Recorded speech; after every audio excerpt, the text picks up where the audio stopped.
अस्सलाम वालेकुम। आज की इस वीडियो में आपको खुश आमदीद कहते हैं। उम्मीद है आप सब खैरियत से होंगे। वो एक अजीब सी रात थी। मुझे समझ नहीं आ रहा था मैं क्या करूं, क्या ना करूं। शादी की पहली रात थी और दुल्हन बनी बैठी मेरी बीवी ने कहा, खबरदार मुझे हाथ मत लगाना, किसी और से मोहब्बत करती हूँ। ये जबरदस्ती की शादी हुई है और याद रखो तुम कुछ भी कर लो मेरी मोहब्बत ना हासिल कर पाओगे, ना मैं तुम्हें चाहूंगी। उसकी आंखों में आंसू थे। मैं हैरान और परेशान पागलों की तरह उसे देखने लगा और सोचने लगा ये क्या हो गया है। जब कुछ समझ नहीं आया तो उठा और वजू किया और नमाज के लिए चला गया। अपने अल्लाह से जिक्र किया, या रब ये कैसा इम्तिहान है। मुझे डर था, बहुत ज्यादा डर, माशरे का डर, खानदान वालों का डर। मैं एक मिडिल क्लास फैमिली से ताल्लुक रखता हूँ और ऐसी ऊंच नीच पर हमारे यहाँ इज्जत का जुलूस निकल जाता है। मुख्तलिफ सोचें आ जा रही थी कि अगर ये सुबह घर गई और वापस ना आई तो मेरी इज्जत का क्या होगा। क्या पता ये अपने घर में ये ही ना कह दे कि ये नामर्द है, इससे शादी खत्म करवाओ। एक बार तो सोचा जबरदस्ती करता हूँ, गुनाह नहीं, मेरे निकाह में है, मगर मेरा दिल नहीं माना। मैंने उससे बात करना चाही मगर मुझे गवारा ना हुआ कि मैं इस औरत की मिन्नत करूं जिसने मुझे यूं ठुकरा दिया। अगर उसे किसी और से मोहब्बत थी तो निकाह के लिए हाँ ही ना करती या मुझे ही बिता देती। मैं उससे खुद रिश्ता खत्म कर देता। बात शादी तक बढ़ती ही ना। मैं मुतवस्सित तबके से ताल्लुक रखने वाला एक आम आदमी था। शादी पर सारी जमा पूंजी लगा चुका था। खैर सुबह वो अपने घर चली गई, कोई बात नहीं हुई। 3 दिन तक कोई हलचल नहीं हुई। 3 दिन बाद उसकी अम्मी की कॉल आई, बेटा तुम आए नहीं अपनी दुल्हन को लेने। तो मैं चला गया। मैंने वहाँ भी कोई बात नहीं की। हम वापस घर आ गए। मेरी बीवी मेरे सामने तो नहीं, अलबत्ता बाहर जाकर या घर की छत पर जाकर हर रात को फोन पे किसी से बातें करती थी। मैंने उससे पूछा तक नहीं कि वो किससे बातें करती है, कौन है वो। बस एक बार पूछा था उसे तलाक चाहिए। उसने कहा नहीं। उसका फोन पर जो आशिक था उसका मुझे कोई मतलब नहीं था। 5 माह ऐसे ही गुजर गए। मैं काम से थका हारा रात में घर आता, खाना बाहर से खा लेता। जब भी घर आता वो फोन पर ही बातें कर रही होती। एक दिन उसने पूछा, एक बात पूछूं?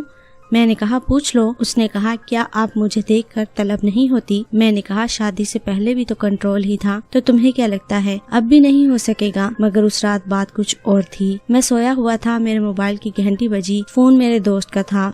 उसने मुझसे कहा, तुम्हारी बीवी किसी और मर्द के साथ फलां होटल पर बैठी है। मुझे पहले तो यकीन न आया, लेकिन जब मेरी बीवी को घर ना पाया तो बेहद गुस्सा आया, इतना कि मुझे अपना दिमाग फटता हुआ महसूस हुआ। मैंने उसकी इज्जत रखी। मैं होटल की तरफ चल दिया। वहाँ उसको किसी गैर मर्द के साथ बैठा देखा तो आवाज दी और कहा, चलो घर चलो। वो चुपचाप घर आ गई।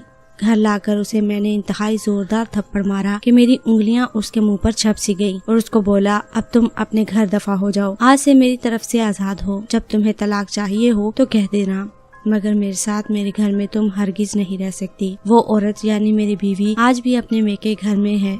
तलाक नहीं मांगी उसने। और हाँ, जिसके इश्क में वो पागल थी, एक दिन रोते हुए उसकी कॉल आई थी, मुझे अपने नाम से महरूम ना करना।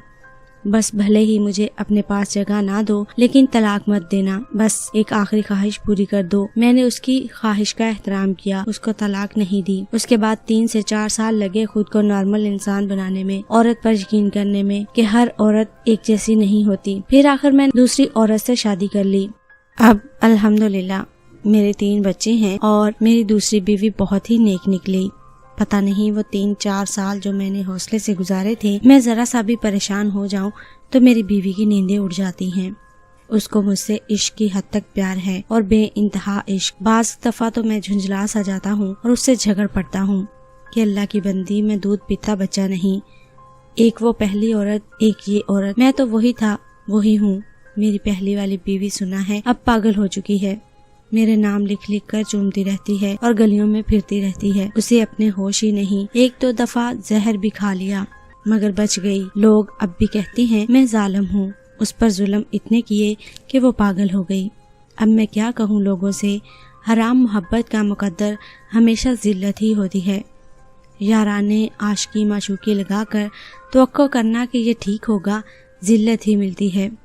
میری تمام بہنوں سے، بچیوں سے اور بیٹیوں سے یہی ریکویسٹ ہے کہ حرام محبت کا مقدر ذلت ہے، بس ذلت۔ امید ہے ہماری آج کی یہ ویڈیو آپ کے لیے رہنمائی کا باعث ہوگی اور ویڈیو آپ کو پسند آئے گی۔ ویڈیو کو لائک اور شیئر ضرور کریں اور کامنٹ میں ضرور بتائیں کہ ہماری آج کی یہ ویڈیو آپ کو کیسی لگی۔ آنے والی ویڈیو تک کے لیے ہمیں دیجیے اجازت۔ اپنا ڈھیروں سارا خیال رکھیے گا۔ اللہ حافظ۔